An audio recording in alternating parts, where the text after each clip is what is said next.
My brothers and my sisters in Jesus Christ, once when I was traveling in a local train, the trains usually get crowded, but for my good luck, I got a seat. And then something funny happened.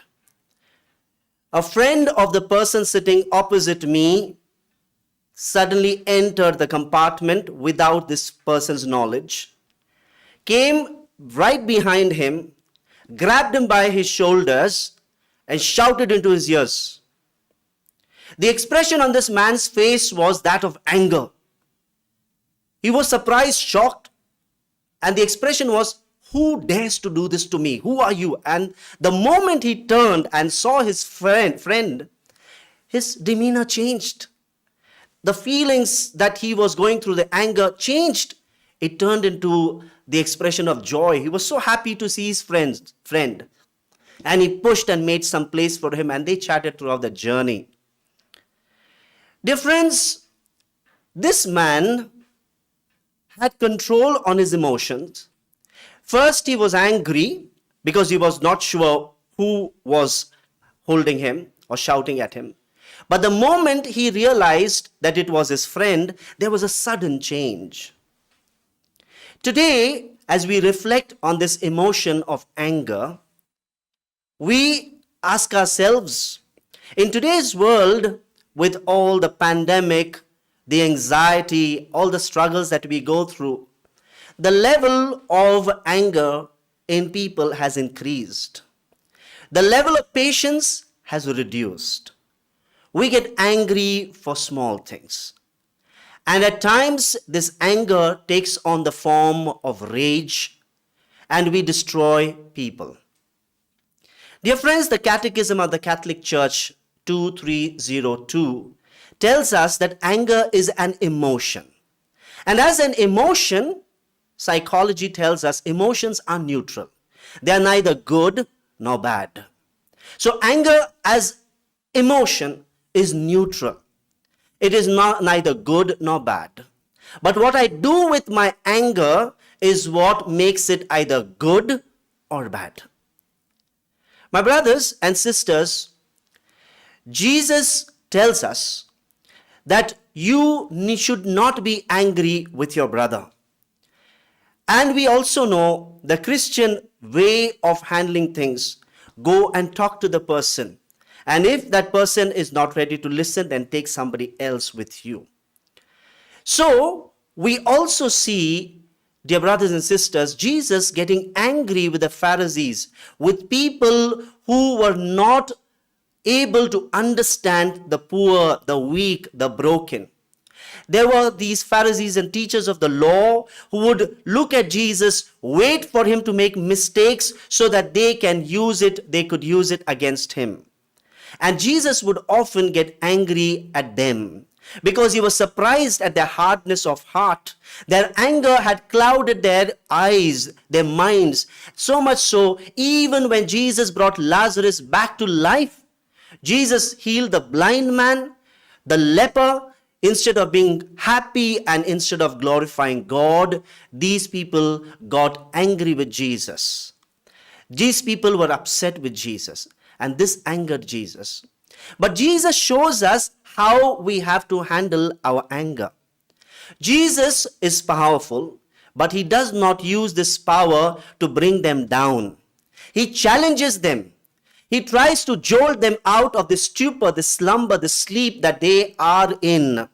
He calls them whitewashed tombs. He calls them brood of vipers, but he does not harm them. The external expression that we see in the life of Jesus is in the temple, when he sees that the pilgrims are actually exploited, and that's when he says, "You have turned my father's house into a den of robbers," and he throws all these things out. So what do we as Christians have to learn about anger? How do we handle anger? What is anger? Anger, my dear friends, is an emotion that tells me that there is an injustice that is happening and I need to stand up against it. It is an emotion that helps me in preserving my life. It is an emotion that helps me to preserve the society. It is an emotion that helps me to preserve my friends. And when used rightly, it is also the emotion that is used to help the very person who is causing this discomfort, this anger. So, dear friends, when we look at anger, one of the reasons why we get angry is when we feel we are losing control of the situation, when we feel helpless, when we feel that the person or the situation is overwhelming, then that's the time we feel small in front of this situation. Take, for example, a little puppy, cuddly, cute, beautiful. We all would like to play with it, and most of us don't get scared of puppies because they are expression of love. But if a puppy is pushed into a corner, even that, when it is threatened, it will come out ferociously at us. It will try to snap at us. So, dear friends, anger in that sense is that emotion, the feeling of helplessness in the presence of a situation or a person which overwhelms us. I feel small. I feel out of control. And then I need to have that control. Dear brothers and sisters, when we use anger in the right way, when we get angry at the right things, and when we express it in the right way, then anger becomes a virtue. For instance, Jesus expresses anger when he saw exploitation of the poor, the marginalized, and that expression was justified, and at the same time, it was justified because he did not go overboard. He did not harm or hurt people. He overturned the tables. He drove off the cattle, but he did not harm the people. So when anger, my dear friends, is expressed in the right way, when we do not harm people, it is good. And at the same time, when anger is expressed, especially when we see injustice, we stand up against injustice. When we stand up for people who are oppressed, then it is not only desirable, it is our moral duty, it becomes a virtue. So there are two things. The first is anger as an emotion is neutral. What I do with it makes it either good or bad. How I express it and in the right way, that is one side of it. The second is anger when I am angry at the injustice and I want to stand up against it. I treat it as my moral duty, as the duty of a Christian, as the command of God. When I stand up against injustice, then it is justified. And in both the cases, we are called to express in the right way and not to go overboard. St. Paul tells us, do not let the sun go down on your anger. Do not let the sun go down on your anger. My brothers and sisters, a lot of good things have been done by people who have got disturbed when they see the oppression of other people. Most of the congregations have started, the saints have started the congregation because they were disturbed about some injustice that was being done to the people. St. Alphonsus saw that there were thousands of priests in the city, but there was nobody there for these goat herds in the villages. He was disturbed about this, and it did not let him rest. And this is the reason, instead of going and attacking those priests, he says, no, I am going to use my skills, the vocation that God has given me to bring about a change. And that is why he says, he has sent me to give the good news to the poor. And then he goes and he gives the good news to these poor people. And that is how the congregation started. Don Bosco was disturbed at what was happening to these young boys on the streets, and that is why he started this congregation. Dear brothers and sisters, anger when used in the right way is helpful. Dear friends, one of the antidote for anger in that sense is love. Because when I love the person who has done something wrong against me, I will not go overboard. And here, when parents have to correct their children when they are upset or angry with the children, how do I express this anger? Do I beat up my child? Do I break my child? Do I pull down my child? Do I use harmful words? That will not help the child. Expressing the anger in the right way, with one thing at the back of my mind, that I don't want to break this person. In whatever I express, I want to build this person. That will make anger fruitful. The second thing, my dear friends, today we reflect upon is anxiety. Today, many people are going through stress, worries, and anxiety. What is anxiety? Anxiety is when when I know I have to do something, or when I'm faced with something that I have to tackle and handle, but it is causing me discomfort. And when it causes me discomfort, instead of tackling it, I run away from it. I avoid it. And how do I avoid it? Take, for instance, I have an assignment to complete, and I have been given 10 days to complete that assignment. And instead of taking it head on, planning and executing it, instead of that, I can while away my time. When somebody asks me for some help, I may go and do that because that is less stressful. This gives me stress, so I avoid it and I go after doing that work. Or I take my mobile and sit with it. Or I chat with my friends. Or I go for a walk. Or I sleep it out. And the problem with all this is the situation still remains. I have to still handle it. And that is the reason, my dear friends, it gives us sleepless nights sometimes. It makes us disturbed.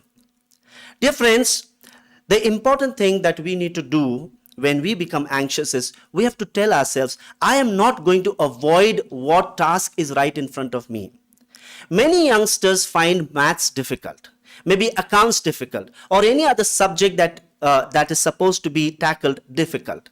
But the more I avoid it, the more powerful that subject becomes in ways of putting me down. We look at the families. When there is a special child in a family, instead of avoiding the needs of the special child, the parents give more attention to the special child. And it is so with us. Yesterday, we reflected on work. And one of the important things about work is that we need to give our 100%. We need to love our work. We need to be there. But when we avoid it, my brothers and sisters, it becomes a chore, it becomes a task, it becomes painful for us. So the important thing is, instead of avoiding what we are supposed to do, we plan out and we use our time little by little and finish the task. Maybe we may not be able to do the whole task together, but we can do it little by little. And it will help us to avoid this feeling of worry and anxiety. Jesus tells us, do not worry. And it is our responsibility to trust God. So one of the antidotes in that sense for worry, for anxiety, is faith. Because when I'm faced with some task which I feel I'm not capable of, I may become like a chameleon. The chameleon is a lizard which has eyes which can move in two opposite directions. One eye of ours would be on the task, and the other eye would be on what will people say, what will my boss say, what will my friends say. We are afraid of being judged. We are afraid of making mistakes.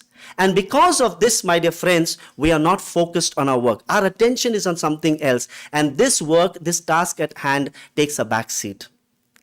When we have faith in God, our focus is on the work, and our focus is on the strength of God. We believe that with God, we can achieve and do every single thing.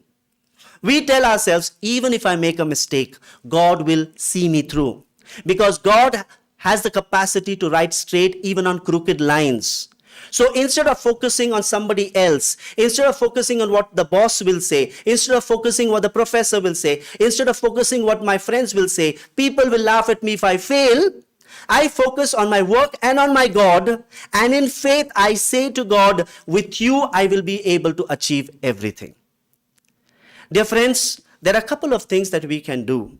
When you get disturbed, when you are worried about something, I personally, I pray the memorare. When I'm tensed about any situation, I do my best, and then I tell God, you have to take me through. I trust you. And I pray the memorare, and I know, never was it known that anyone who fled to Mother Mary's protection, implored her help, sought her intercession, was left unaided. And God will never let us down. And even if we fail, we will be able to get up and know that God still can work through these mistakes of mine. I don't have to prove to anybody anything. I don't have to be perfect because only God is perfect. I am growing in perfection. God helps me. Dear brothers and sisters, the second thing that helps me and has helped many people is the Serenity Prayer. And the Serenity Prayer says, Lord, grant me the serenity to accept the things I cannot change. Accept the things that I cannot change. To have the courage to change the things that I can. What I can, I will change. What I cannot, I will accept. And grant me the wisdom to know the difference. Dear friends, we get worked up when we want to control people. We get worked up when we feel overwhelmed by situation that controls us. But if we have love, we will not be angry. And even when we are angry, we will channelize it in the right way. Instead of breaking people, we will build them. And at the same time, when we have faith, that faith will help us to take up our tasks, do what we are supposed to do, and not be afraid of failures.